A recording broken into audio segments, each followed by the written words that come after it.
ধুতি সালোয়ার অনেক স্টাইলিশ একটি সালোয়ার, ছোট বড় যে কেউ পরুক না কেন দেখতে অনেক বেশি সুন্দর লাগে। আর যদি হয় বেবিদের জন্য তাহলে তো আর কোনো কথাই নাই। আসসালামু আলাইকুম সুপ্রিয় দর্শক, হুমায়রা সেলাই একাডেমির পক্ষ থেকে নতুন আরও একটি ভিডিওতে সবাইকে আরও একবার ওয়েলকাম করছি। আজকের ভিডিওতে এত সহজ করে আপনাদেরকে এই ধুতি সালোয়ার তৈরি করা শেখাবো। আপনারা যে কেউ মনোযোগ সহকারে ভিডিওটি শুরু থেকে শেষ পর্যন্ত দেখলে ঘরে বসেই যে কোনো সাইজের জন্য আপনারা এই ধুতি সালোয়ারটি তৈরি করতে পারবেন। শুধু আপনাদের প্রয়োজন অনুযায়ী মাপগুলো নিয়ে নেবেন। বড় ছোট সবার জন্য তৈরি করতে পারবেন একই নিয়মে, শুধু মাপগুলো ভিন্ন থাকবে। তা আজকের এই সালোয়ারটি আমি 1.5 বছর বেবির জন্য তৈরি করব, তাই 1.5 গজ শাটিন কাপড় নিয়ে প্রথমেই লম্বা একটি বাঁশ দিয়ে আড়া করে আরও একটি বাঁশ দিয়ে পিন দিয়ে আটকে নিচ্ছি যাতে সরে না যায়। আমি শাটিন কাপড় দিয়ে তৈরি করছি, আপনারা যে কোনো কাপড় দিয়ে তৈরি করতে পারবেন। এই সুন্দর ধুতি সালোয়ারটি এত সুন্দর লাগবে, বেবিদেরকে পরাইলে তৈরি না করলে বুঝতে পারবেন না। কাটা সুবিধার জন্য কাপড়ের বন্ধ অংশটা ঘুরিয়ে আমার দিকে দিয়ে খোলা অংশটা এই সাইডে রেখে সোজা করে একটি কলম এবং স্কেলের সাহায্যে দাগ দিয়ে দিচ্ছি। এই সালোয়ারের সর্বমোট লম্বা হবে 15 ইঞ্চি। তো এই দাগ থেকে আমি যে দাগটা দিয়েছি সেই দাগ থেকে ইঞ্চি টেপটা উপরে 4 ইঞ্চি উপরে বেল্টের জন্য রেখে 8 ইঞ্চিতে একটি মার্ক করছি, মানে হাইয়ের জন্য। হাইয়ের সর্বমোট লম্বা হবে 8 ইঞ্চি। এইবার 1.5 ইঞ্চিতে আরও একটি মার্ক করছি। এই মার্ক অনুযায়ী দাগ দুটোকে সোজা করে মিলিয়ে দিব হাইয়ের শেপ দেওয়ার জন্য। এই সাইডেও এভাবে দাগ দিয়ে এই যে দেখুন দাগ অনুযায়ী আমি হাইয়ের শেপটা দিয়ে দিব এবং পায়ের মোহরি দিকে আড়া করে একটু দাগ দিয়ে দিচ্ছি। এই দাগ থেকে দৌড়ে উপরে 4 ইঞ্চিতে আরও একটি দাগ দিয়ে দিব মোহরির জন্য, পায়ের মোহরির জন্য। মার্ক অনুযায়ী কাপড়টুকু এভাবে কেটে নিচ্ছি। কাটা দিকে ফলো করলে বুঝতে পারবেন কিভাবে কেটেছি। এবার দেখুন এই কাপড়গুলো এভাবে কুচি হবে দুনো সাইডে। কুচিটা যদি ঠিকঠাক মতো দিতে পারেন মাশাআল্লাহ আপনার এই ধুতি সালোয়ার অনেক সুন্দর হবে। তো এখানে আরও 2 টুকরো কাপড় নিয়েছি। কাপড়ের বন্ধ অংশটা আমার দিকে রেখে ডাবল ভাঁজ করে 4 পাট করে নিয়েছি। কোমরের বেল্টের জন্য প্রথমেই সোজা করে উপরে একটি দাগ দিয়ে দিলাম। এই দাগ থেকে ধরে নিচে 2 ইঞ্চিতে মার্ক করব এলাস্টিকের জন্য। যদি চওড়া এলাস্টিক আপনারা লাগান তাহলে ছোট বড় সবার জন্য 2 ইঞ্চি কাপড় নিতে হবে, আর যদি চিকন এলাস্টিক লাগান সেক্ষেত্রে কমিয়ে নিলেও হবে। এবার এই যে দাগ থেকে ধরে এলাস্টিকের জন্য যে কাপড়টা নিয়েছে 2 ইঞ্চি সেটা বাদ দিয়ে নিচে দাগ থেকে ধরে 4.5 ইঞ্চিতে মার্ক করব বেল্টের চওড়া। এটা হচ্ছে বেল্টের চওড়ার মাপটা নিয়েছি। সেলানোর পরে কমপ্লিট হওয়ার পরে আর কি 4 ইঞ্চি চওড়া থাকবে বেল্টটা। এইবার এই যে লম্বার মাপটা নিচ্ছি, বেল্টের লম্বার মাপটা এখানে 4 ভাঁজ করে 4 পার্ট করে 7.5 ইঞ্চি আছে। কমপ্লিট হওয়ার পরে 7 ইঞ্চি থাকবে আর কি। তো আপনারা আপনাদের প্রয়োজন অনুযায়ী নিয়ে নেবেন। মাপ অনুযায়ী আমি কেটে নিয়েছি। আঁকাবাঁকা কাপড়টুকু এবার কেটে ফেলে দেব। তো আশা করছি আমার ভিডিও দেখে আপনারা বুঝতে পারবেন। তো জানি না কতটুকু বলে বোঝাতে পারি, একটু দেখে বুঝে নেওয়ার চেষ্টা করবেন। তো এবার সেলানোর পালা। প্রথমেই আমি পায়ের মোহরির জন্য মার্ক করেছিলাম সেই অনুযায়ী আরও একটু দাগ দিয়ে এই দাগ থেকে ধরে প্রথমেই আমি পায়ের মোহরিটা সেলাই করে নেব। প্রথমেই চিকন করে একটি সেলাই দিয়ে দেব। আমরা যারা নতুন আছি আমরা চাইলেও কিন্তু চিকন করে এই সেলাইটা একসাথে দিতে পারবো না, তাই প্রথমেই চিকন করে একটি সেলাই দিয়ে পরে আরও একটি সেলাই দিয়ে দিব।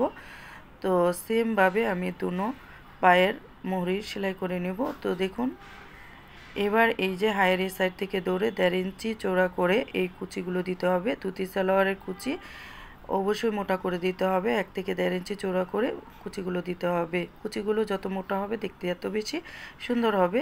তার মানে এ না যে খুব বেশি মোটা করা যাবে না, 1 থেকে 1.5 ইঞ্চি মোটা করতে হবে। প্রথমেই এই সাইড করে কুচিগুলো দিয়েছি আমার পাশ করে, তারপরে এই মাঝখানে এনে অপর পাশ করে এই সাইডের কুচিটাও দিয়ে দিয়েছি। মানে কুচি দুনো সাইডের কুচি মুখোমুখি হবে আর কি, এক সাইড করে দেওয়া যাবে না, তাহলেই সুন্দর এমন বাজ হবে। দেখুন দেখতে কতটা সুন্দর হয়েছে। তো এইভাবে একটু দেখবেন একদম কুচির কোনাটা মাঝখানে থাকতে হবে। তারপরে এই যে কোমরের বেল্টটা এভাবে সমান করে দেখতে হবে এক সমান আছে কিনা, মিলিয়ে দেখতে হবে। আর কুচি দুনো সাইডে সমান রাখতে হবে। এই সাইডে আমি 5টা কুচি দিয়েছি, অপর পাশে 5টা কুচি দিয়েছি। আপনারা এই কুচিগুলো যদি ঠিকঠাক মতো দিতে পারেন আপনাদের এই ধুতি সালোয়ারটা পারফেক্ট হবে এবং দেখতে অনেক বেশি সুন্দর হবে। তো এই যে কোমরের বেল্টের সাথে আমি কুচির পাটটা সেলাই করে নেওয়ার পর দেখতে এমনটা হচ্ছে। এবার ভাবুন দেখতে কতটা সুন্দর হবে যখন বেবি পরবে। এই মাঝখান থেকে ধরে এই যে এই দুনো সাইড এক সমান থাকতে হবে, এই কোণাটা একদম মাঝখানে রাখতে হবে। তো একটি পার্ট আমি সেলাই করে দেখিয়েছি, আর একটি পার্ট আমি অফ ক্যামেরায় সেলাই করে নিয়েছি। এবার জয়েন দেওয়ার পালা। তো একটি পার্ট দেখুন রেখে এর উপরে আরেকটি পার্ট রেখে মাঝে সোজা পাশটা মুখোমুখি করে, মানে সোজা পাশটা মুখোমুখি করে উল্টা পাশে হায়ের জয়েন্টটা দিয়ে দিচ্ছি। 1/2 ইঞ্চি সেলাইয়ের জন্য যে এক্সট্রা রেখেছিলাম কাপড়, সেই কাপড়টুকু এক্সট্রা রেখে বাহিরের দিকে সেলাইটা করতে হবে। অবশ্যই কোমরের জয়েন্টটা এক সমান রেখে সেলাই করতে হবে, তবেই সালোয়ারের শেপটা খুব সুন্দর আসবে, দেখতে অনেক বেশি ভালো লাগবে। ডাবল সেলাই দিয়ে দিয়েছি। এবার এই যে দেখুন এই সাইডটা সেলাই করে নিব। এই যে 4 ইঞ্চিতে পায়ের মোহরের জন্য আমি সেলাই করেছিলাম, এইখান থেকে ধরে সাইডের ফাড়াটাও সেলাই করে নিব, মানে সালোয়ারের সাইড ফাড়াটাও সেলাই করে নিব। অবশ্যই ডাবল সেলাই দিতে হবে আর সুতাগুলো কেটে দিতে হবে। তো উল্টিয়ে আপনাদেরকে দেখাচ্ছি দেখতে কেমনটা হচ্ছে, আপনারা দেখে একটু বুঝে নেবেন। এবার এলাস্টিক লাগিয়ে নেব। তো এলাস্টিক লাগানোর জন্য প্রথমে মুড়িয়ে একটি সেলাই দিয়ে দিচ্ছি, তারপরে এলাস্টিকটা লাগিয়ে নিব। আপনারা দেখে একটু বুঝে নেবেন কিভাবে এলাস্টিকটা লাগাচ্ছি। প্রথমেই চিকন করে সেলাই করে নিয়ে এখানে একটি চৌড়া এলাস্টিক নিয়েছি। আমি প্রথম ভেবেছিলাম চৌড়া দেব, তারপরে ভাবলাম যেহেতু শিশু বাচ্চা 1.5 বছরের, তাই চিকন এলাস্টিক দেব। তাই আমার কাছে চিকন এলাস্টিক নাই, চৌড়া এলাস্টিকটাকে কেটে চিকন করে নিব, মানে 1/2 ইঞ্চি চৌড়া করে নিব। তো এখানে যতটুকু কোমর আছে ততটুকুই মাপ দিয়ে আমি শুধু মাঝখানে এভাবে কেটে 2 ভাগ করে 1 ভাগ নিয়ে নিলাম।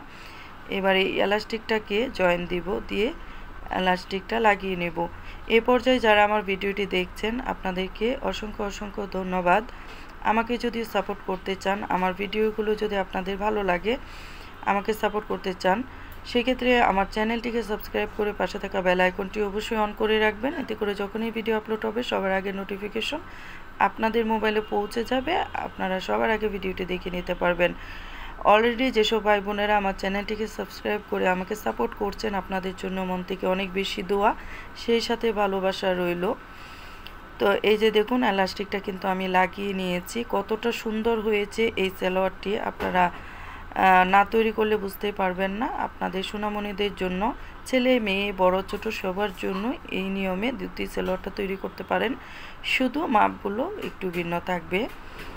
ফাইনালি দুটি সালোয়ারটা কমপ্লিট হয়ে গেছে, দেখতে কতটা সুন্দর দেখাচ্ছে দেখুন। এবার এই দুটি সালোয়ারের সাথে আপনারা চাইলে টপস, কামিজ বা ফতুয়া যে কোনো কিছু দিয়ে পরাতে পারেন। যেটা দিয়ে পরুক না কেন বাচ্চারা পরতে অনেক পছন্দ করবে, কারণ এটা একটা ঢোলাঢালা পোশাক। এই গরমে বাচ্চারা কিন্তু আরামদায়ক এবং ঢোলাঢালা পোশাক পরতেই খুব পছন্দ করে। যাই হোক, যেমন স্টাইলিশ এমন সুন্দর, পরতেও অনেক আরামদায়ক হবে। এর সাথে আমি টপস এখনও কমপ্লিট করিনি, তাই একটি ফতুয়া দিয়ে আপনাদেরকে দেখাচ্ছি। আপনারা চাইলে এমন একটি ফতুয়া দিয়েও নিমা দিয়েও পরাতে পারেন। যে কোনো কিছু দিয়ে পরুক না কেন দেখতে অনেক বেশি ভালো লাগবে। তো যাই হোক, আজকের জন্য এখানেই বিদায় নেব। নেক্সটে অন্য কোনো ভিডিওতে আবারও কথা হবে। আপনারা যদি এর সাথে ফতুয়া বা কামিজ যে কোনো কিছুই দেখতে চান, আমাকে কমেন্টের মাধ্যমে জানাবেন। অবশ্যই আপনাদের সাথে আমি শেয়ার করব। আর সালোয়ার ভিডিও দেখে যদি কোথাও বুঝতে ভুল হয়, অবশ্যই কমেন্টের মাধ্যমে আমাকে জানাবেন। আমি আপনাদেরকে কমেন্টে রিপ্লাই দিব, রিপ্লাইয়ের মাধ্যমে বুঝিয়ে দেওয়ার চেষ্টা করব। আসসালামু আলাইকুম, আল্লাহ হাফেজ।